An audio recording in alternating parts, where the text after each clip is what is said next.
SIPB సమావేశంలో early bird ప్రోత్సాహకాల కింద 6 కంపెనీలకు ఆమోదం తెలిపినట్లు మంత్రి కందుల దుర్గేష్ తెలిపారు.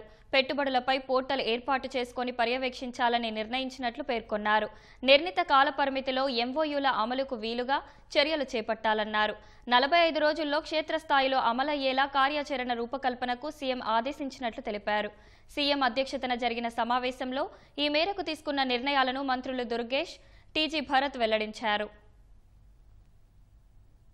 ఆంధ్రప్రదేశ్ రాష్ట్రానికి కూటమి వచ్చిన తర్వాత ప్రభుత్వం వస్తున్నటువంటి పెట్టుబడుల వెల్లువ గురించి పూర్తి స్థాయిలో చర్చించడం జరిగింది. ప్రధానంగా సిబిఎన్ బ్రాండ్ తోటి అనేక మంది పెట్టుబడిదారులు రావటం అనేటువంటిది మనం చూస్తూనే ఉన్నాం. పెట్టుబడుల ప్రోత్సాహక బోర్డు సమావేశంలో 20,444 కోట్ల పెట్టుబడులకు ఆమోదం తెలియజేశాం. అదేవిధంగా మొత్తం 26 సంస్థలకు రాష్ట్రంలో యూనిట్లు ఏర్పాటు చేసుకోవడానికి ఆమోదం తెలియజేయడం జరిగింది.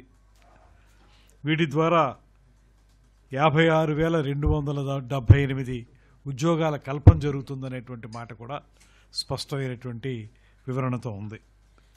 ఇవి కాకుండా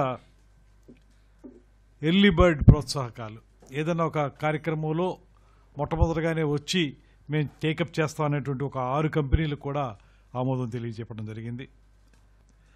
ఇవన్నీ కూడా రెడీ చేసుకుని దావోస్లో జరిగేటువంటి వరల్డ్ ఎకనామిక్ ఫోరంలో పాల్గొనే ముందే ఇవన్నీ రెడీ చేసుకుని ఆ వరల్డ్ ఎకనామిక్ ఫోరంలో పార్టిసిపేట్ చేయాలనేటువంటి ఆలోచన కూడా ఉండేలాగా సీఎం గారు నిర్దేశించడం జరిగింది. 45 రోజుల సమయంలో వీటన్నిటినీ కూడా గ్రౌండ్ చేయడానికి వీలుగా కార్యాచరణను ఏర్పాటు చేసుకోమన్నారు. ఆ ప్రకారం కార్యాచరణ ఏర్పాటు చేసుకుని ముందుకు వెళ్ళడానికి సిద్ధంగా ఉన్నాం. మొత్తము ఎంఓయూస్ ప్లస్ జిఓస్ హ్యాండ్ ఓవర్ చేసింది మీకు ఆల్రెడీ ఫిగర్స్ ఇవ్వడం జరిగింది. 13,25,000 crores-కి జాబ్ జనరేషన్ వచ్చి 16,13,000 పీపుల్కి పార్ట్నర్షిప్ సమ్మిట్లో ఎంఓయూస్ ప్లస్ జిఓ ఎక్స్చేంజ్ మనకు జరిగింది. దాంట్లో ఎనర్జీకి సంబంధించింది 40%, ఇండస్ట్రీస్ అండ్ కామర్స్ ఏమో 21%, I&I వచ్చి 13%, ఐటీకి సంబంధించింది 12%, అదర్స్ వచ్చి 14% అనమాట. ఒక పోర్టల్లో అప్లోడ్ చేయడం జరుగుతుందన్నమాట. ఎంఓయూస్ అన్నీ ఏమైతే చేశారో అవన్నీ అప్లోడ్ చేసి కంటిన్యూస్గా మినిస్టర్సు అలాగే అధికారులు మన ఆఫీసర్స్ కూడా సెక్రటరీ లెవెల్ నుంచి అందరూ ఫాలోఅప్ చేసి అప్డేట్ చేసేది ఉంటుంది. వాళ్ళని కూడా ఫాలోఅప్ చేసే దానికోసం ఒక పద్ధతి ప్రకారం ఉందన్నమాట. సో 1,000 crore పైన ఉందంటే డెడికేటెడ్ ఆఫీసర్ని ఐడెంటిఫై చేయడం జరిగింది. ప్రతి మినిస్ట్రీకి సంబంధించిన దాంట్లో వాళ్ళ 1,000 crore పైనకు సంబంధించింది ఉందంటే డెడికేటెడ్ ఆఫీసర్ ఉంటాడు. Speed of doing business implement చేసే దిశలో వీఆర్ వర్కింగ్ అనమాట. దీంట్లో టూరిజంకి సంబంధించింది సార్ చెప్పినట్లు దాదాపు 21,000 crores ఇన్వెస్ట్మెంటు, ఎంఓయూస్ 112 కావడం జరిగింది.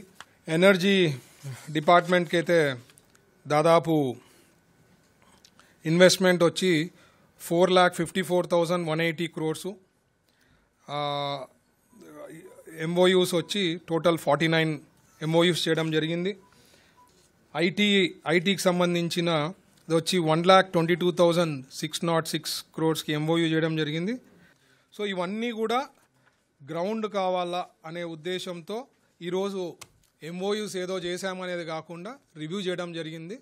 1 year 8 months అండ్ ఖచ్చితంగా 20 లక్షల ఉద్యోగాలు అయితే ఫుల్ఫిల్ చేయగలుగుతామండి.